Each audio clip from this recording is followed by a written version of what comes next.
आज का जो हमारा टॉपिक है वो है वैक्सिंग। ठीक, वैक्सिंग सैलून में किया जाने वाला सबसे ज्यादा कॉमन सर्विस है जो कि हमारे सैलून में सबसे ज्यादा यूज होता है। तो वैक्सिंग करने के लिए सबसे पहले हमें हाइजीन का बहुत ज्यादा ध्यान रखना पड़ता है। सबसे पहले है ना, वैक्सिंग जब भी हम करते हैं तो हमें हमारे सारे इंस्ट्रूमेंट जो है वो क्लियर होने चाहिए, क्लीन होने चाहिए, और हमारी जो भी हम चीज़ें यूज़ कर रहे हैं वो एकदम स्टरलाइज्ड होनी चाहिए। स्टरलाइज मीन्स हमारे पास एक मशीन आती है स्टरलाइज, हम उसमें भी हमारे टूल्स को स्टरलाइज कर सकते हैं। और अगर आपके पास नहीं है वो ऑप्शन तो आप उसको अच्छे से क्लीन करके भी रख सकते हैं, सैनिटाइज करके भी रख सकते हैं।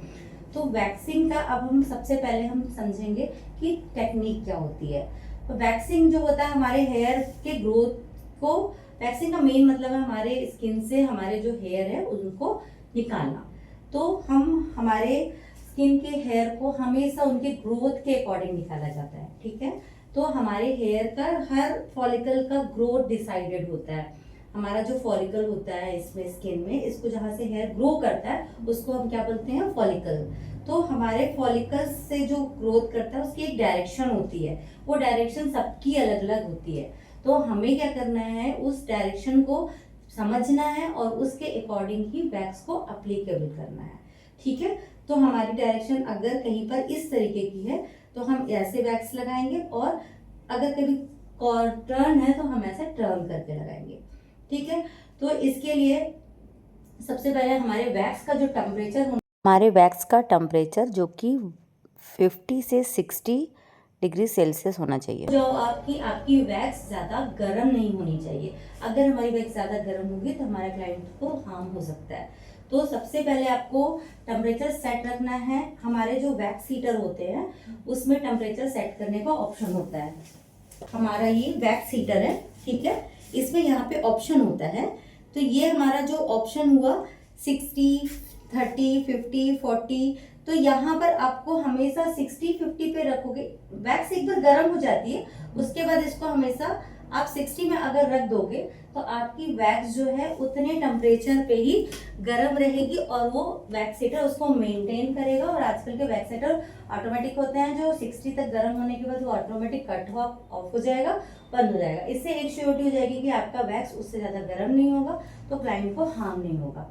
ठीक है, फिर दूसरा हमारा आता है स्पैचुला, जिसके थ्रू पे हम वैक्स को एप्लीकेशन करते हैं, या वैक्स एप्लीकेटर भी बोलते हैं, या इसको स्पैचुला भी बोला जाता है। उससे हम अपनी वैक्स को एप्लीकेट करते हैं। फिर हमारी आती है वैक्स की स्ट्रिप्स। तो स्ट्रिप्स भी बहुत प्रकार की आती हैं, कॉटन की भी आती हैं, आजकल तो पीवीसी आने लगी हैं। उसमें क्या होता है, दो साइड्स होते हैं, एक साइड थोड़ी स्मूथ होती है, एक साइड थोड़ी सी दाने दाने वाली होती है। तो जो हमारी जो दाने वाली होती है ना, तो वो हमारी वैक्स की तरफ चिपकने वाली साइड होती है, उस साइड में हम उसको लगाते हैं और चिपकाते हैं, फिर अपोजिट डायरेक्शन में खींचते हैं। तो सबसे पहले वैक्स का टेम्परेचर देखना है, ध्यान रखना है आपको। फिर आपको क्लाइंट कंसल्टेशन करना बहुत ज़्यादा ज़रूरी है कि क्लाइंट जैसे ही आपके पास वैक्सिंग कराने आता है तो आप उससे पूछो कि मैम आपको किसी तरीके की कोई एलर्जी तो नहीं है। अगर आपको किसी तरीके की एलर्जी है तो आप हमें बता सकते हैं, उसके लिए हम उसका प्रिकॉशन यूज़ कर सकते हैं। कुछ बिफोर वैक्स क्रीम आती है, जेल आती है, जिसको हम लगा के अगर वैक्स करते हैं तो क्लाइंट को एलर्जी बहुत हद तक कम हो जाती है।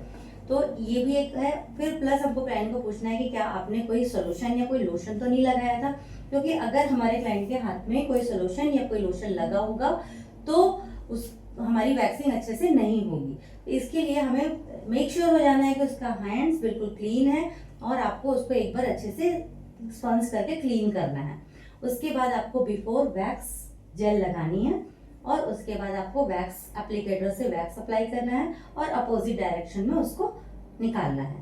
तो ये हमारा टोटल प्रोसेस होता है। इसके बाद जब हमारी पूरी वैक्स कंप्लीट हो जाती है, हमको वैक्स को अच्छे से क्लीन करना है, और क्लीन करने के बाद हम उसको आफ्टर लोशन भी आते हैं, क्रीम भी आती है, और हमारे पास जेल भी आते हैं। 3 फॉर्म में हमारे पास चीज़ें आती हैं। तो आप अकॉर्डिंग टू वेदर भी होता है, अगर विंटर का वेदर है तो आप क्रीम लगा सकते हो या ऑयल लगा सकते हो, और अगर आपका समर का सीजन है तो आप उसको जेल लगा के दे सकते हो, जिसमें एलोवेरा जेल मोस्ट कॉमन है। आप एलोवेरा जेल लगा सकते हो। इरिटेशन, इचिंग, बर्निंग से वो बहुत रिलैक्स करता है। तो मोस्ट ऑफ प्रॉब्ली हम एलोवेरा जेल का यूज़ करते हैं।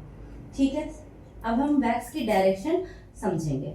ठीक है, उसके लिए मैं आपको ड्राइंग करके बताती हूँ।